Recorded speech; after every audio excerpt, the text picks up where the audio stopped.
Unit 5, Section 3, Exercise C. Lena. Lena's mother was an expert on plants, and she had already taught Lena how to identify many edible ones.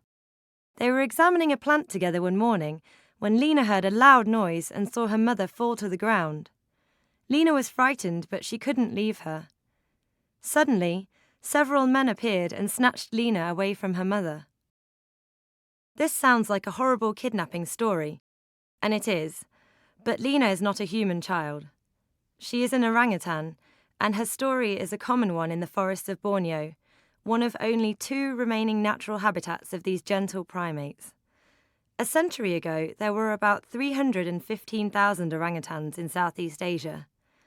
Today, orangutans are an endangered species, with just 50,000 remaining.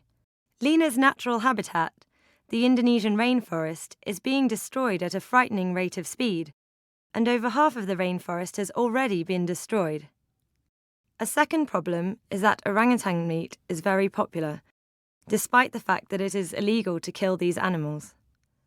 Finally, there is a large market for young orangutans as pets. Smugglers sell the young apes to people who don't care that these animals are not meant to be pets. For every 6 orangutans captured, 5 die before they are sold.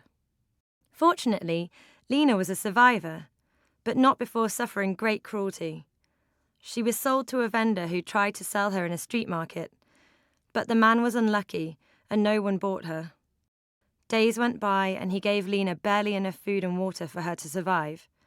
Finally, she was too thin to be of any value to him, so he simply left her to die. The good news, however, is that there are several orangutan sanctuaries on Borneo. That same day, a young volunteer named Bhakti was in the village, buying some supplies for his sanctuary. He saw Lena and took her back to the sanctuary. After a few days of taking care of her, it was clear she would live, and she was named Lena after a young Australian volunteer. Lena made friends with other orangutans at the sanctuary and gradually learned social skills. The humans helped the young apes learn other essential orangutan skills that they would have learned from their mothers if they had not grown up in captivity.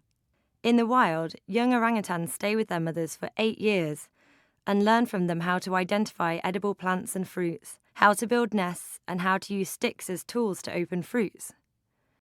The staff at the sanctuaries are trained to interact with the orangutans so that they do not become dependent on humans. Orangutans are extremely intelligent and genetically very closely related to humans. They can learn to understand hundreds of words, and they can adopt certain human mannerisms and habits, which would obviously interfere with their ability to function in their natural state.